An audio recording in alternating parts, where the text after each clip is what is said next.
रात को 12 बज रहे थे जब भारत के लोग आधे से ज्यादा सो रहे थे। 15 अगस्त 1947 को भारत की आजादी का वो चैप्टर लिखा जा रहा था जिसका हम कई सालों से इंतजार कर रहे थे। आजादी की खुशी देशवासियों की आंखों में इतनी ज्यादा थी कि आने वाले आजाद भारत के वो सुनहरे पल नजर आ रहे थे जिसको अंग्रेजों ने अपनी कैद में बंद कर रखे थे। दोस्तों, उस वक्त देश के पहले प्रधानमंत्री पंडित जवाहरलाल नेहरू आजादी का पहला भाषण शुरू करते हैं। इस भाषण की शुरुआत कुछ यूं होती है, हमने नियति को मिलने का एक वचन दिया था, अब वो वक्त आ गया है कि हम अपने वचन को पूरा करें। पूरी तरह ही न सही, लेकिन कुछ हद तक आज रात 12 बजे जब सारी दुनिया सो रही होगी तो भारत जीवन और स्वतंत्रता की एक नई सुबह के साथ उठेगा।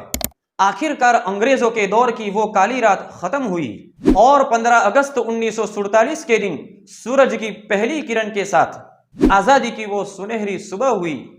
ये कोई आम सुबह नहीं थी, बल्कि इस आजादी के सुनहरे पल को पाने के लिए कई हीरो ने अपनी जान को कुर्बान कर दिया। एक तरफ आजादी की खुशी हो रही थी तो दूसरी तरफ एक ऐसी दर्दनाक दास्तान हमारी दहलीज पर आ खड़ी थी और वो थी भारत और पाकिस्तान के बंटवारे की लकीर। इस लकीर ने भारत और पाकिस्तान को दो अलग अलग हिस्सों में बांट लिया और ये एक ऐसी लकीर थी जिसका खमियाजा कई लोगों ने अपनी जान देकर चुकाया और हजारों लोग अपने बने बनाए घरों को छोड़ने पर मजबूर हो गए। कुछ महीने पहले जो आपस में भाइयों की तरह मिलकर अंग्रेजी हुकूमत से लड़ रहे थे, बंटवारे की इस लकीर की वजह से वो आपस में खूनी दुश्मन बन चुके थे। बंटवारे की इस नकल मकानी में इंसानियत पूरी तरह नेस्त नाबूद हो गई थी।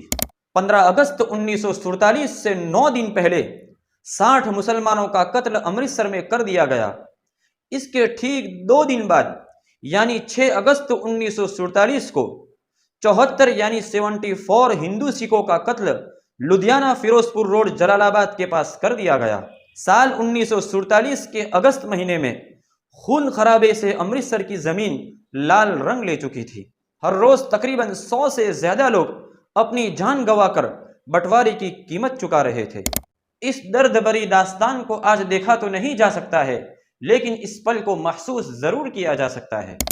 आजादी से 48 घंटे पहले यानी 13 अगस्त 1947 को लाहौर से अमृतसर के लिए एक ट्रेन रवाना होती है। लाहौर स्टेशन से चली इस ट्रेन में अमृतसर एक भी जिंदा इंसान नहीं पहुंचा। 43 हिंदू सिखों को ट्रेन पकड़ने से पहले ही मौत के घाट उतार दिया गया। जब पंजाब बंटवारे की चक्की में पीस रहा था तो उस वक्त दिल्ली रेलवे स्टेशन से पाकिस्तान स्पेशल ट्रेन पाकिस्तान के लिए रवाना होती है, जिसमें पाकिस्तान जाने वाले सरकारी ऑफिसर, कर्मचारी और उनके परिवार मौजूद थे। पाकिस्तान स्पेशल को दिल्ली से शानदार अंदाज में अलविदा किया गया, मगर जैसे ही ये ट्रेन पटियाला पहुंची तो पहली बार किसी ट्रेन पर हमले शुरू हो गए, जिसमें एक औरत और बच्चे की मौत हो जाती है। और जब इस बात की खबर लाहौर और कराची पहुंची तो बदला लिया गया अमृतसर आने वाली पहली ट्रेन से। जब पाकिस्तान से वो ट्रेन अमृतसर रेलवे स्टेशन पर पहुंची तो उसमें एक भी जिंदा इंसान नहीं था। हर तरफ खून से लाल हुई ये ट्रेन अपने साथ हुए हादसे को बयां कर रही थी। जहां भी नजर जाए वहां लाशों का समंदर नजर आ रहा था। किसी का हाथ कटा हुआ था तो किसी का सर। इन बेकसूर लोगों के खून से रंगी ट्रेन ये बताने के लिए काफी थी कि बंटवारा कितना दर्दनाक था। 15 अगस्त की शाम को पाकिस्तान से जो ट्रेन अमृतसर रेलवे स्टेशन पर आई, इस ट्रेन के आखिरी डिब्बे पर जो लिखा हुआ था, इसे देखकर सारे लोग हैरान रह गए। इस ट्रेन के आखिरी डिब्बे पर एक पर्चा था जिस पर लिखा था, पटेल और नेहरू के लिए आजादी का यह तोहफा है। जिसके बाद दोनों तरफ से आने वाली ट्रेनों में लोगों को मारा जाने लगा, जिसमें कई बेकसूर लोग मारे गए। हजारों लोगों को रातों रात अपना घर बार छोड़कर भारत की तरफ जाना पड़ा, जबकि भारत से भी कई हजारों लोगों को यहां से अपना घर बार छोड़कर पाकिस्तान की तरफ जाना पड़ा। सरहदों को आपस में जोड़ने वाली ट्रेनें हजारों लोगों के लिए ताबूत बन गई। ये बंटवारे का दिन इंसानी इतिहास का सबसे खतरनाक दिन माना जाता है, जिसके बारे में आज भी सुनते हैं तो रोंगटे खड़े हो जाते हैं।